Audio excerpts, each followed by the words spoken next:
We are back here now on the show, getting into some more predictions for the rest of today's episode, talking in this first segment about my predictions for the AFC conference on who is going to make the playoffs, seeds 1 through 7, and then in the following segment, we're going to touch on the NFC side of things. So, without messing around, without talking too much about this segment, we're going to jump straight into it. On your screen are the 7 teams that I think are going to make the playoffs in the AFC this year. We're going to talk through each one of them. I'll explain my reasonings why and why some teams will not make it ultimately in the 7 teams here that I have on my screen. So starting off from the easiest one, I think the Chiefs, number 1 seed, they got better from last year. I believe they were the number 2 seed. I could be wrong. I feel like I'm right. I feel like they were the number 2 seed last year, if my memory serves me right. Even then, they were the number 2 seed with, arguably, like people were saying, one of the worst offenses that Patrick Mahomes has had to deal with. Now they get better on that side of the ball. Don't lose too much on the defensive side of the ball either. You know, they pretty much have everybody coming back, apart from L'Jarius Sneed. He's going to be a big miss, but I think it's something that it won't harm them too much just because of the emergence of Trent McDuffie. So, Kansas City Chiefs winning that division, obviously. Not an overly tough schedule. I want to say they're near the middle of the pack as well. They got better on offense, should have enough to cover, like I said, the departure of L'Jarius Sneed. So they're going to win their division and be the number 1 team in the AFC. Then, moving on to Houston, winning the AFC South like we went over in the yesterday segment, predicting who was going to finish where in that division. I had the Houston Texans finishing first. They're going to be so good this year, I believe that they're going to go all the way up to the number 2 seed. They have a top 5 most difficult schedule in the NFL, which is really my only worry with this team, because I can't point out anything on their roster that I'm really overly concerned with, other than maybe if I'm really trying to make an effort to point out a position, maybe the opposing cornerback opposite of Derek Stingley, but that's pretty much it. Everywhere else, you have great players, all pro level players, most likely, at each spot, and a lot of the times I feel like that's going to be enough. When you're talking about having a top five toughest schedule in the NFL, it's hard to put out a difference, right? It's hard to find differences when you're constantly playing against good teams, but not a lot of teams that they will face have as much talent as the Texans do on their roster. Just offensively, only a handful of teams, probably only 2 or maybe even 3 that I can think of in the entire NFL that can go toe-to-toe roster-wise, ability-wise with the Texans. And just talking about the AFC, they're right amongst the best, right up there with the Chiefs in my opinion. So having all that talent at their disposal, the trajectory already that everybody has CJ Stroud at, same thing with Tank Dell, Nico Collins coming off of a great year, Stephon Diggs, we mentioned it yesterday, on sort of his own villain arc heading into 2024.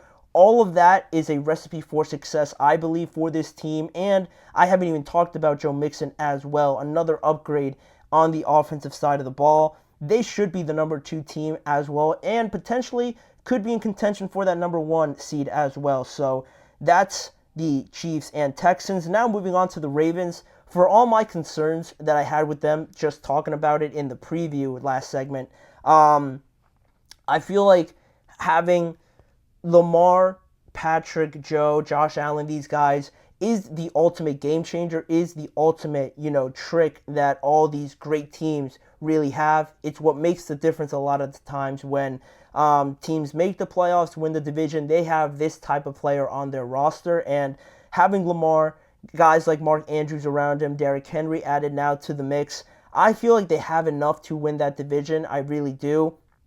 Their defense, great players as well on that side of the ball. Marlon Humphrey, Kyle Hamilton, Roquan Smith. Those guys, I feel like they have enough. They have a top 3 toughest schedule in the NFL. That's something else to watch out for. But again, Lamar coming off of another MVP, I feel like they should have enough to cover for most of it.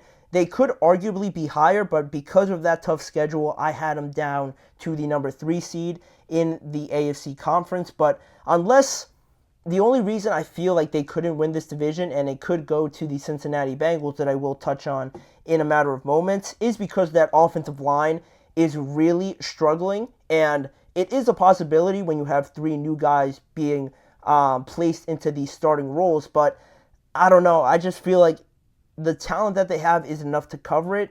The offensive line is huge, don't get me wrong. It is a big determinant on what separates you from being a good team to an elite team, especially for how much the Ravens run the ball. But I have confidence in them. I think they do have enough to still win that division. Then at number 4, we have the Miami Dolphins. They were close to winning the division last year. They ultimately fell on their face on their way to doing that, losing to the Bills in those 2 games. Now I feel like they'll get the job done. They have enough talent to do so. They had enough talent to do it last year.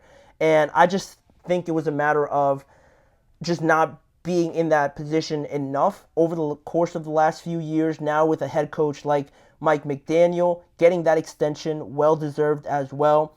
I think now with the emphasis on this team, I think the injection of confidence more and more as time passes with McDaniel, Jalen Waddle, Tyreek, I think they're starting to become more comfortable in who they are, especially committing that massive contract to Tua.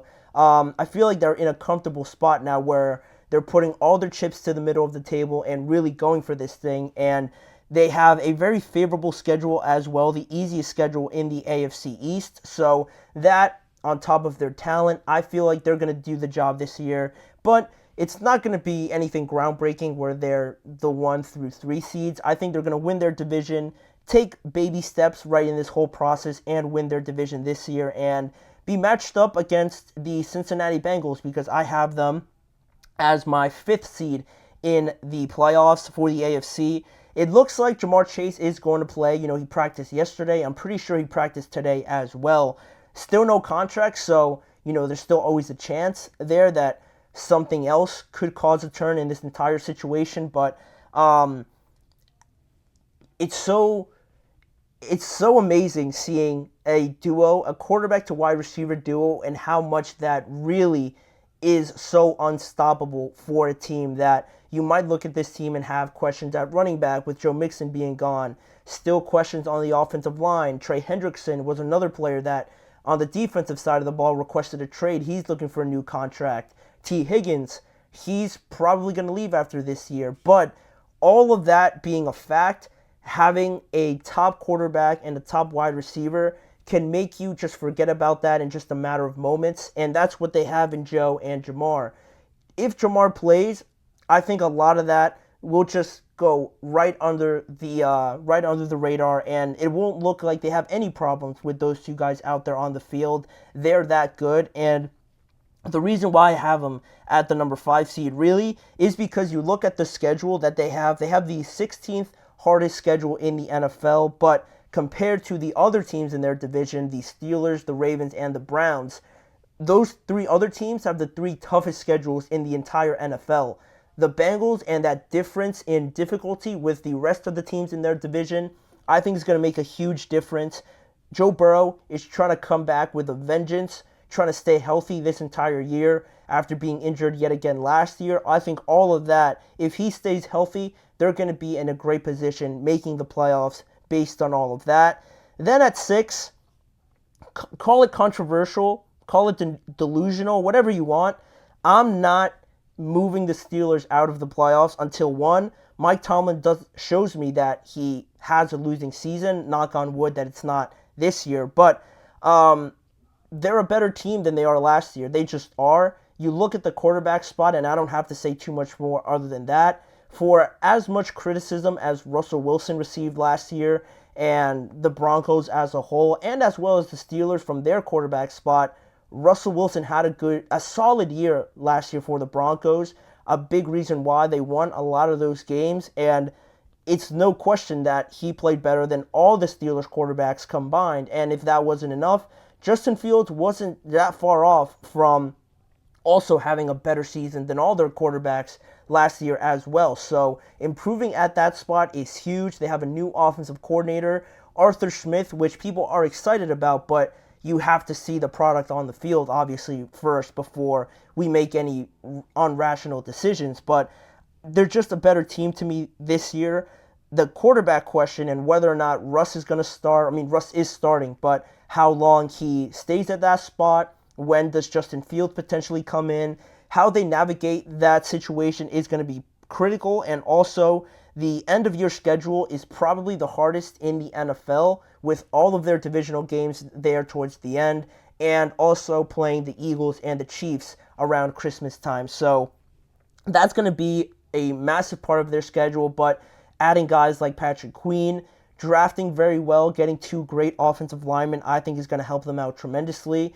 The wide receiver position is still a question, right? You'd like to have more talent there, but I feel like it's just what they do. I'm not going to doubt them like most people do and just act surprised when they're probably in the playoff hunt towards the end of the year. It's happened too many times. I think they're going to make it yet again.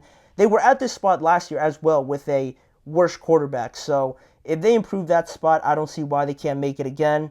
And then lastly, the last team to make it will be the New York Jets. Aaron Rodgers, obviously, I'm assuming he's going to stay healthy the entire year, and that's going to make the difference, right? They're going to be in contention to push the Dolphins for that division, but I feel like the Dolphins are in a better spot than the Jets are right now. The Jets are still trying to get all their pieces in order. They have all of them, but seeing how they look towards the end of the year, who's really stepping up, who's available, who's, just stepping up in those moments, like I said, for Aaron Rodgers, I think is going to be huge. But their defense, again, one of the best in the NFL. We just talked about it, and Aaron Rodgers coming back is going to be a massive difference. The only doubt I do have would be their play calling, how certain situations are handled with Robert Saleh at head coach and Nathaniel Hackett as the offensive coordinator. Not to throw shade on them or anything like that, but I think once you get into the top 7 teams in the conference, you look at all these head coaches, DeMeco Ryan, John Harbaugh, Andy Reid, Mike Tomlin, Mike McDaniel. Coaching does matter when you're getting into, making the cut for the playoffs. So that will be something that I will keep an eye on over the course of this year, how Nathaniel Hackett is calling plays, if he's getting any scrutiny, or similarly, Robert Saleh as well. But they're good enough to make the playoffs. They have a good enough roster now. If Aaron Rodgers stays healthy, that's the biggest thing this year. So that's the AFC side of things. These are the teams that will make the playoffs. We'll revisit this halfway through the year and see if we make any changes. But for right now, I'm confident in these 7 teams. I think most of them will be in the playoffs in 2024.